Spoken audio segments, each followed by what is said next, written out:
السلام عليكم ورحمة الله وبركاته. أهلا بكم سنة أولى إعدادي. إزيكم عاملين إيه؟ يا رب تكونوا بخير. معاكم مستر سعيد السيد ودي قناتكم ذاكر لي أونلاين. خلاص مفيش وقت على اختبار شهر نوفمبر المهم جدا واللي عليه 15 درجة كاملين. اوعى تستهون بال 15 درجة دول لأنهم هيبقوا مهمين جدا ليك في شهادة الترم الأول وكمان شهادة آخر السنة. في فيديو النهاردة هنحل مع بعض نموذجين مهمين جدا في مادة الدراسات الاجتماعية الترم الأول، واللي إن شاء الله يجيلك نموذج منهم في اختبار شهر نوفمبر. فركزوا معايا يا شباب وكملوا الفيديو ده للنهاية. قبل ما نبدأ في حل النماذج، لو شايف انك بتستفاد من المحتوى اللي بنقدمه ما تبخلش علينا باللايك الجميل والاشتراك في القناة علشان تتابع كل فيديوهاتنا أول بأول. أول مجموعة أسئلة معانا النهاردة في الاختبار الأول بتقولك اختر الإجابة الصحيحة. اختار المهندس إنيني وادي الملوك ليدفن فيه الملك مين؟ رمسيس الثالث ولا رمسيس الثاني ولا تحتمس الأول ولا توت عنخ آمون؟ طبعا ليدفن فيه الملك تحتمس الأول في وادي الملوك. طب السؤال الثاني بيقول لك كانت عاصمة مصر في عصر الأسرة الثانية عشرة، في الأسرة ال 12 يا شباب، مدينة إيه؟ منفر ولا إثيوبيا ولا طيبة ولا أواريس؟ طبعا مدينة إثيوبيا كانت عاصمة مصر في عصر الأسرة ال 12، لأن زي ما قلنا إمنمحات الأول اللي هو مؤسس الأسرة ال 12 نقل العاصمة من طيبة إلى إثيوبيا. طب بيقول لك دعا الملك أمنحتب الرابع إلى عبادة إله واحد وهو مين؟ طبعا أمنحتب الرابع دعا إلى عبادة آتون، ده حتى سمى نفسه إخناتون يعني المخلص لآتون أو روح آتون. طيب السؤال اللي بعد بيقول لك أرسلت الملكة حتشبسوت بعثة تجارية إلى بلاد إيه؟ الشام ولا العراق ولا فينيقيا ولا بونت؟ حتشبسوت يا شباب بعتت بعثة تجارية إلى بلاد بونت. طيب من الحيوانات التي تعيش بنظام غابات البحر المتوسط، يا ترى النمور ولا التماسيح ولا الماعز ولا القردة؟ طبعا هقول له الماعز هي اللي بتعيش في غابات البحر المتوسط. لو نفتكر كمان بيعيش ايه في النظام ده، عندنا الأغنام والثعالب والذئاب، كل دي حيوانات بتعيش في نظام غابات البحر المتوسط. وقلنا من القوارض الفئران والسناجب، ومن الطيور طائر النورس. طب الملك المصري الذي قام بإنشاء قلعتي سمنة وقمنة عند الجندل الثاني، مين يا شباب اللي أنشأ قلعتي سمنة وقمنة؟ فاكرينه؟ هو الملك سنوسرت الثالث. طيب السؤال اللي بعد بيقول لك اتخذ الهكسوس مدينة نقط عاصمة لهم. طبعا الهكسوس اتخذوا من مدينة أواريس عاصمة لهم. طب من الأسباب الطبيعية لحدوث اختلال للتوازن البيئي، الرعي الجائر ولا التوسع العمراني ولا الثورانات البركانية ولا إزالة الغابات؟ بيقول لك أسباب طبيعية. احنا قلنا من الأسباب الطبيعية إيه؟ الزلازل والأعاصير والثورانات البركانية والحرائق الطبيعية. هنا جايب لي الثورانات البركانية بس، يبقى هختارها. طيب بعد كده بقى معانا مجموعة أسئلة تانية بتقول لك بما تفسر ضعف وسقوط الدولة الوسطى. ليه ضعفت وسقطت الدولة الوسطى يا شباب؟ هقوله ده بسبب ضعف الملوك اللي جاءوا بعد الملك امنمحات الثالث. السبب الثاني كان زيادة الصراعات بين حكام الأقاليم على السلطة، ده اللي أدى إلى ضعف وسقوط الدولة الوسطى. طيب انخفاض الضغط الجوي في نظام الغابات المدارية المطيرة.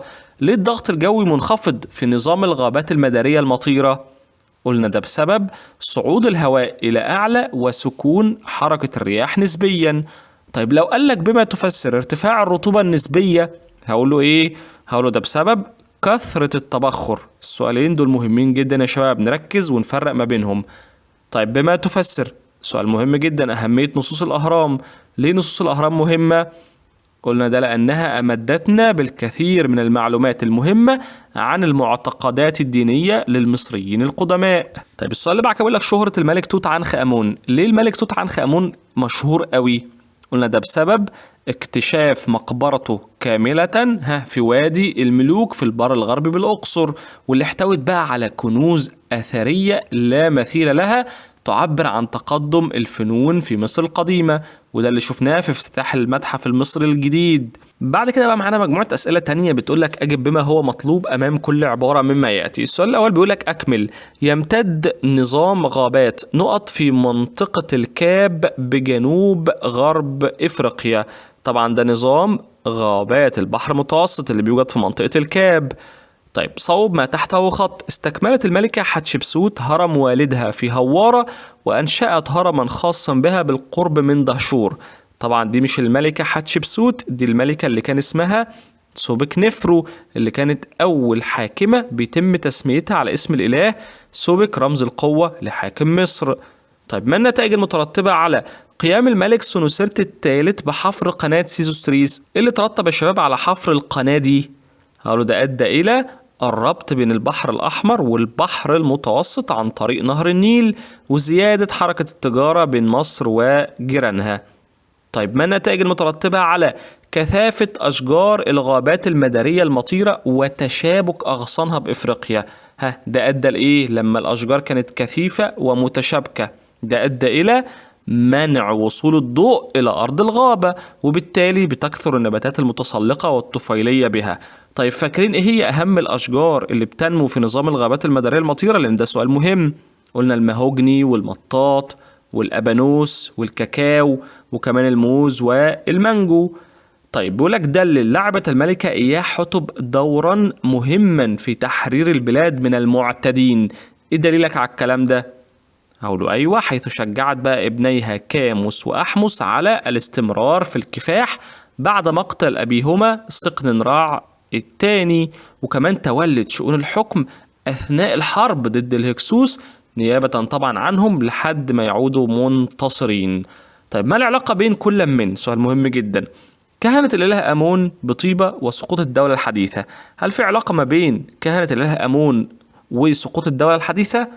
هقول له أيوة، تدخل كهنة الإله أمون بطيبة في شؤون الحكم كان من أهم أسباب ضعف ونهاية أو سقوط الدولة الحديثة. طيب خلونا دلوقتي يا شباب نحل النموذج التاني واللي فيه برضو أسئلة في غاية الأهمية. ركزوا معايا شباب.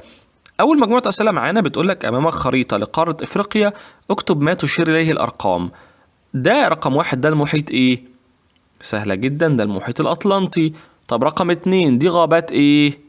اللي في منطقة الكاب تحت دي غابات البحر المتوسط. طب رقم 3 دائرة عرض، سهلة جدا، دي دائرة الاستواء. طب رقم 4 دي غابات إيه؟ دي غابات مدارية مطيرة. طب رقم 5 دي غابات إيه يا شباب؟ دي برضو غابات مدارية مطيرة اللي موجودة في شرق جزيرة مدغشقر. بعد كده معانا مجموعة أسئلة تانية بتقولك اكتب كلمة صواب أو خطأ مع تصويب الخطأ. أقام الملك إمنمحات الأول سد اللاهون عند بحيرة موريس؟ لا خطأ، ده اللي عمل كده هو إمنمحات الثالث، هو اللي بنى سد اللاهون، وبحيرة موريس دي يا شباب اللي هي بحيرة قارون دلوقتي. طب يعد أو يعتبر فصل الصيف هو فصل النمو الحقيقي لأشجار غابات البحر المتوسط؟ لا خطأ، فصل الشتاء لأن الأمطار بتسقط فيه. طب بدأت رحلة الكفاح ضد الهكسوس من مدينة طيبة؟ أيوة الكلام ده صح، صواب. طب بقول لك أطلق على الموظف الذي حكم المنطقة من نبتة إلى شمال إدفو الابن الملكي لكوش؟ أيوة الكلام ده صح، صواب. طب يعتبر الملك تحتمس الأول هو مؤسس عصر المجد الحربي؟ هل تحتمس الأول هو مؤسس عصر المجد الحربي؟ لا خطأ، مؤسس عصر المجد الحربي اللي هو عصر الدولة الحديثة يا شباب هو الملك أحمس الأول. طب يرتفع المدى الحراري السنوي في نظام الغابات المدارية المطيرة، صح ولا غلط؟ ركزوا معايا يا شباب. لا خطأ، ده بينخفض. طيب حد فاكر ليه بينخفض المدى الحراري السنوي في نظام الغابات المدارية المطيرة؟ قلنا لأن درجة الحرارة بتكون مرتفعة أو عالية طوال العام. بعد كده معانا مجموعة أسئلة تانية مهمة جدا بتقولك أجب بما هو مطلوب أمام كل عبارة مما يأتي. السؤال الأول بيقولك من هو قاد 16 حملة عسكرية في آسيا؟ ده مين ده يا شباب؟ ده الملك تحتمس الثالث. طيب آخر ملوك الأسرة الخمسة وأول من كتب نصوص الأهرام؟ ده الملك ده الملك أوناس، برافو عليكم. طيب فاكرين أوناس كتب نصوص الأهرام ليه؟ علشان لو جالك وقالك بما تفسر، هو طبعا ده كان بهدف حماية الملك في الحياة الآخرة. طيب السؤال اللي بعد كده بيقول لك بما تفسر اهتم تحتمس الأول بتطوير معبد الكرنك؟ ليه الملك تحتمس الأول اهتم جدا بتطوير معبد الكرنك؟ قلنا ده لكي يكون المعبد الرئيسي لمدينة طيبة. طيب بما تفسر تعرض غابات البحر المتوسط لخطر الجفاف؟ ليه غابات البحر المتوسط بتتعرض لخطر الجفاف؟ هقوله ده بسبب قلة سقوط الأمطار في بعض السنوات، فده بيؤدي إلى جفافها. طيب بما تفسر نقل الملك إمنمحات الأول عاصمة البلاد من طيبة إلى إيث التاوي؟ سؤال مهم جدا. ليه قرر إمنمحات الأول أن ينقل العاصمة من طيبة إلى إيث التاوي؟ هقوله طبعا لكي تكون في موقع متوسط بين الوجهين البحري والإبلي، حتى طبعا يسيطر على كل أنحاء البلاد. طيب ما النتائج المترتبة على غزو الإسكندر الأكبر لمصر؟ اللي ترتب على غزو الإسكندر الأكبر لمصر يا شباب هو ترتب على ذلك انتهاء العصر المتأخر في مصر وبدء بقى مرحلة جديدة من تاريخ مصر. طيب دلل أساء الهكسوس للمصريين. إيه دليلك إن الهكسوس أساءوا للمصريين؟ قالوا بقى حيث قاموا بسلب ممتلكاتهم وفرض الضرائب عليهم وكمان تدمير معابدهم. السؤال اللي بعد كده برضه بيقول لك دلل أو برهن على صحة العبارة. لغابات البحر المتوسط أهمية اقتصادية. ليه غابات البحر المتوسط ليها أهمية اقتصادية أو إيه الدليل على كده؟ قالوا طبعا بقى حيث تعد مصدر للغذاء فهي بتنتج لنا الزيتون والموالح والعنب والتين، وكمان الغابات دي مصدر للنباتات العطرية والطبية وبيربى فيها الأغنام والماعز، وأخيرا بتعتبر مناطق للاستجمام والسياحة البيئية. علشان كده غابات البحر المتوسط ليها أهمية اقتصادية. طيب السؤال اللي بعد كده بيقول لك قارن بين كل من معركة مجدو ومعركة قادش من حيث سبب حدوث كل منهما. هقول له معركة مجدو كان سببها ايه؟ طبعا كان سببها خروج أمراء آسيا على الحكم المصري، فخرج لهم بقى تحتمس الثالث بجيشه وحاصرهم لحد ما استسلموا. أما سبب معركة قادش فكان تزايد نفوذ الحيثيين في بلاد الشام وتحالف ملكهم مع أمراء المدن السورية ضد مصر، وزي ما عارفين خرج لهم برضو رمسيس الثاني وانتصر عليهم وعمل معاهم معاهدة بتعتبر أول معاهدة سلام دولية مسجلة في التاريخ. طيب آخر بقى سؤال معانا النهاردة بيقول لك ما المقصود بكل من الإمبراطورية؟ يعني إيه إمبراطورية يا شباب؟ يعني دي دولة كبيرة بتسيطر على مناطق وشعوب مختلفة تحت قيادة مركزية قوية، وبتتشكل الإمبراطورية دي بقى عبر الفتوحات أو التحالفات وبتضم ثقافات متعددة. طيب التوازن البيئي، يعني إيه توازن بيئي؟ قلنا هو حالة من الاستقرار بتحدث داخل النظم البيئية عبر التفاعل بين مكوناتها الحية وغير الحية، مما يمنع حدوث تغيرات جذرية وغير طبيعية فيها. وبكده يا شباب تكون خلصت أسئلة النهاردة. لو حابين إننا نعمل لكم اختبارات أكتر ياريت تقولوا لنا في التعليقات. كمان هسيب لكم رابط موقعنا الإلكتروني في الوصف وفي أول تعليق مثبت، تقدروا تدخلوا تحلوا اختبارات بنفسكم على كل دروس المنهج وهيطلع لكم الدرجة بمجرد ما تخلصوا الاختبار. وفي النهاية لو شايف إنك استفدت من الفيديو ده ما تبخلش علينا باللايك الجميل والاشتراك في القناة علشان تتابع كل فيديوهاتنا أول بأول. سلام.